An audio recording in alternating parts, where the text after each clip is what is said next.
And hello YouTube, this is Thomas Judge back once again with yet another instalment of my Ultimate New 52 Reading Guide video series. As usual, I'll give you a bit of background. I have over the last few years read the entire DC New 52, which was 3,646 single issues. I've used that read through to create the internet's most comprehensive reading guide for the New 52, and that guide takes the form of a complex map and infographic which I'll be using throughout this video series. Created it myself from my own first-hand experience and knowledge of reading every single issue of this era, and this series is going to be a careful and exhaustive step-by-step walkthrough of each section of this map. Today's video is video 3.1, the Superman family. Now before we go any further, I will stress that even if you think you know stuff about Superman and what the New 52 is, and even if you just want to read one specific character or series in this family, you still need to watch the introduction video to this series, video 0.0. That video will cover a lot of the broad concepts and principles that underlie the design of this guide, and a lot of the themes and jargon that I've introduced and I'll be using throughout that I won't be re-explaining as I come across them in individual videos.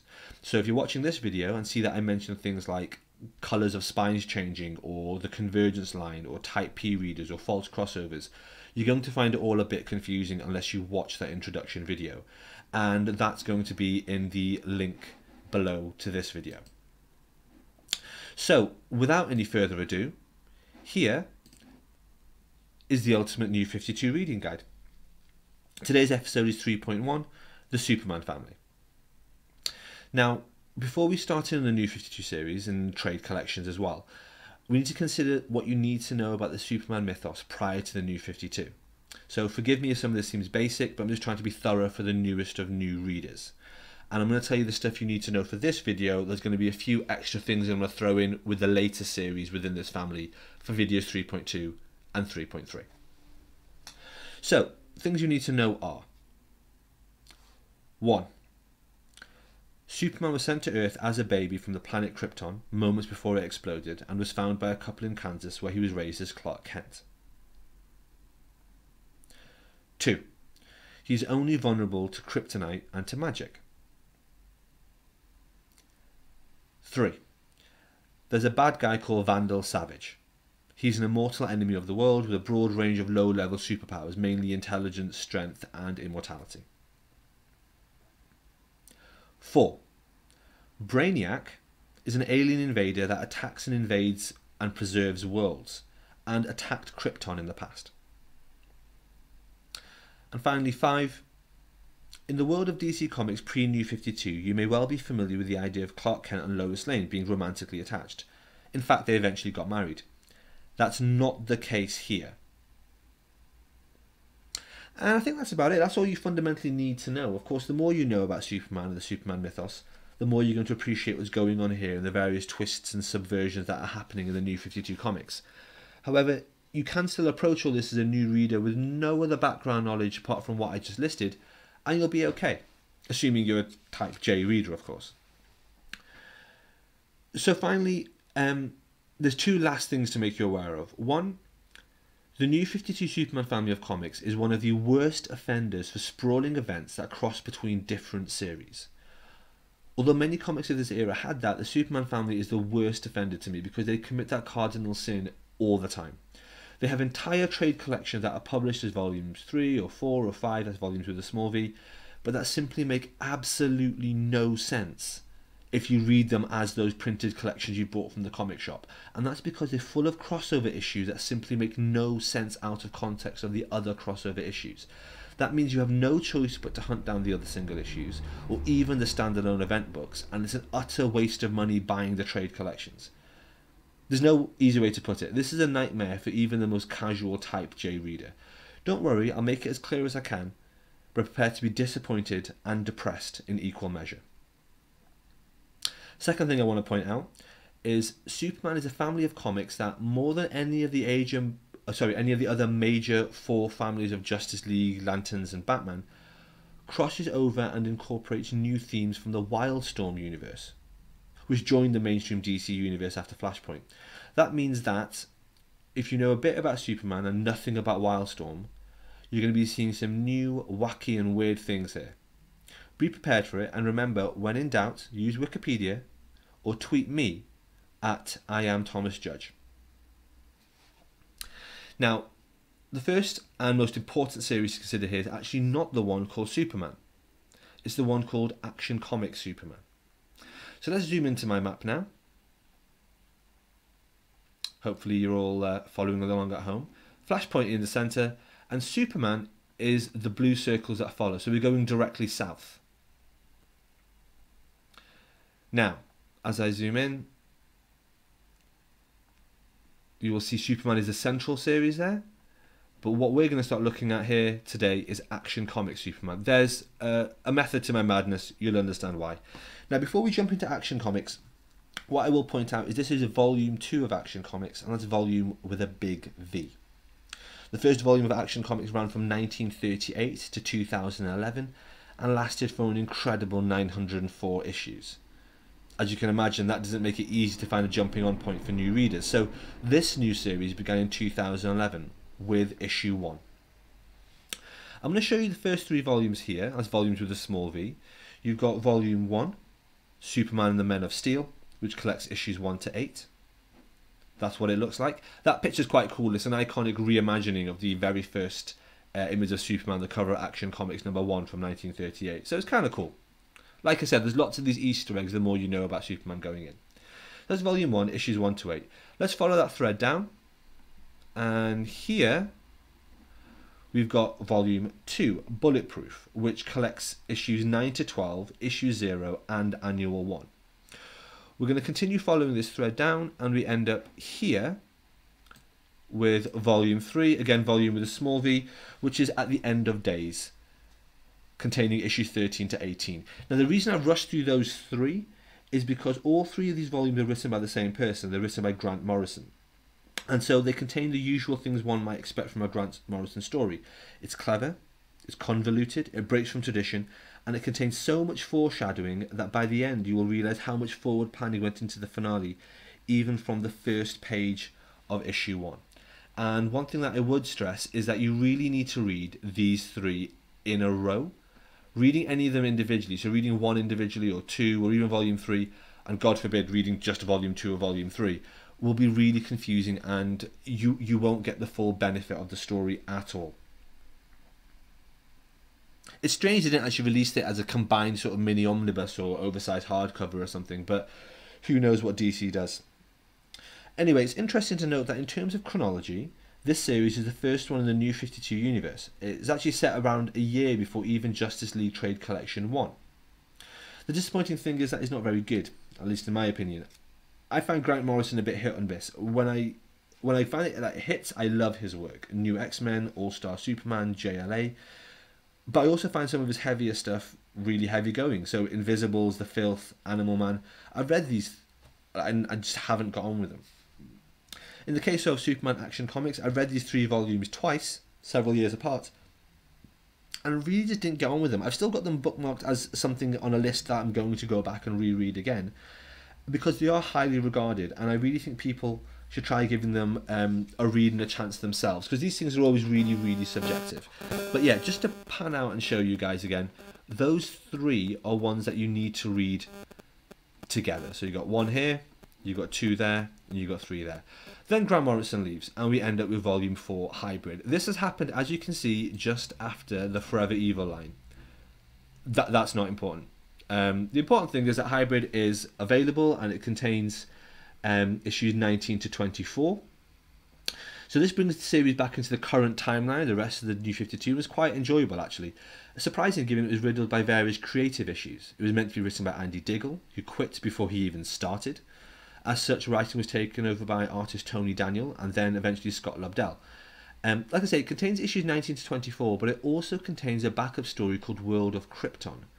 So be warned, if you're trying to read these all in single issues like me, these backup stories are actually found across issues 19 to 24, but also in Superman Annual 2. And that's Superman Annual 2, not Action Comics Superman Annual 2. I know, it's really strange, but for some reason it's collected here in the trade collections. I told you I tried to make this clear for you, but it's not going to get easier. So moving on down this line, we have... here's volume 5, What Lies Beneath, which is largely a forgettable storyline, not very good. It contains issues 25 to 29. Now before you panic, Issue 25 is part of a crossover event called 0 Year, which I will be covering in video 5.1. However, it works fine here as a standalone. You don't need to read the crossover to understand that issue. So if you're reading it in single issues, go ahead. There's something I need to point out now for the collectors amongst you, and that is this, is that round about this point, the spines of the Superman family of books turns blue. It's very strange, given that normally for most comic series in the New 52, stuff before the convergence line is black spine, and stuff around here, so after the convergence line, is red line. Well, Superman is an anomaly. The later stuff has got blue spines, not red spines, but the black spines stop just kind of somewhere in the middle between Forever Evil and Convergence. It's all very strange and very confusing. Why have they done this? Who knows? So where were we? We were looking at Volume 5. So let's follow this line down and we end up with here. Action Comics Volume 6. So Volume 6 is called Super Doom. Now that takes us into the third big family, super family crossover event of the New 52. Now hang on. Don't panic. I know I said this is the third crossover, and as a result you're now wondering if you've missed me talk about the first and second crossovers. I haven't. I will be talking about those in video 3.2, so trust me. So this is the first crossover we're coming across here. This is what I call crossover 3 because it's chronologically the third one. And the thing to know about this is that all the issues in the volume you're looking at right now, which is Volume 6, Super Doom of Action Comics, all of those issues, issue 30 to 35 and also Annual 3, are all part of the Superman Doomed event. More importantly, this volume makes absolutely no sense without the other 14, that's right, 14 issues in that crossover. So before we get into that, if you're paying close attention, you're probably wondering where Action Comics Annual 2 is. Well, we'll get to that in a second as well, don't worry. Anyway, on that note, this is as good a time as any to start talking about crossovers, and especially crossover 3, Superman Doomed. So this is an event that crosses over between the series Action Comics, Superman, and Superman Wonder Woman, with 2 one-off Doomed issues and a non-essential Supergirl tie-in. If you've printed off this map, you can just draw a circle around the appropriate volumes that are included, and it'll all sort of tie together on the map thematically. One important note I'll bring up is that this event has nothing to do with the 6-issue miniseries called Doomed. That looks like this.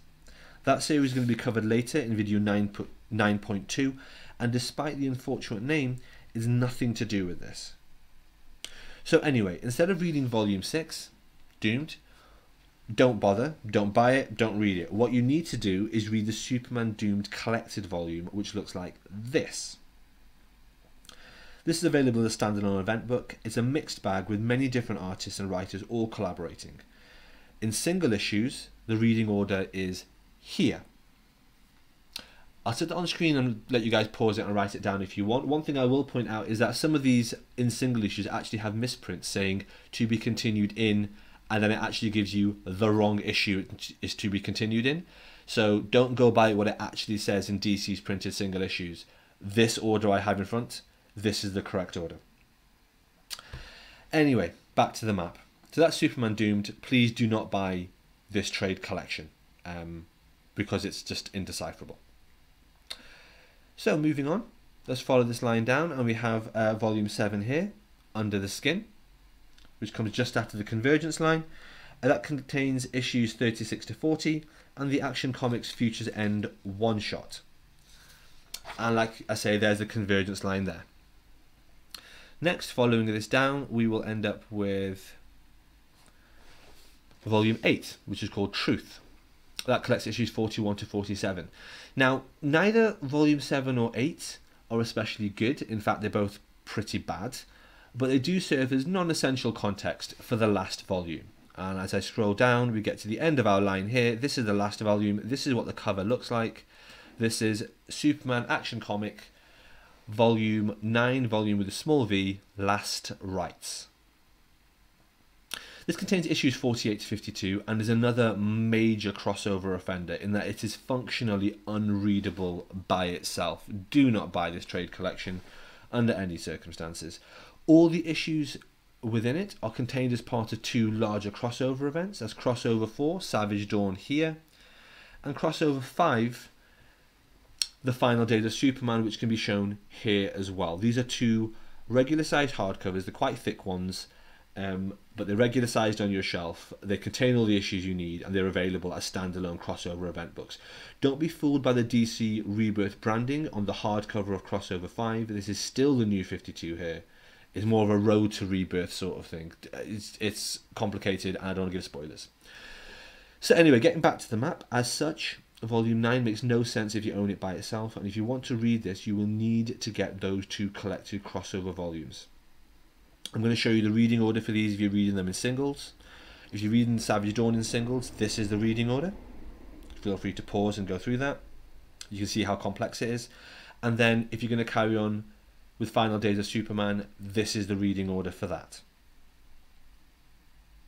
Hopefully from all this you get an idea of what I mean when I preface the video by saying my point about crossover fatigue. There are 5 crossovers in total in the Superman family of New 52 comics, and in almost all cases they just make some of the collected volumes of the individual comic lines pretty much unreadable and pointless to own.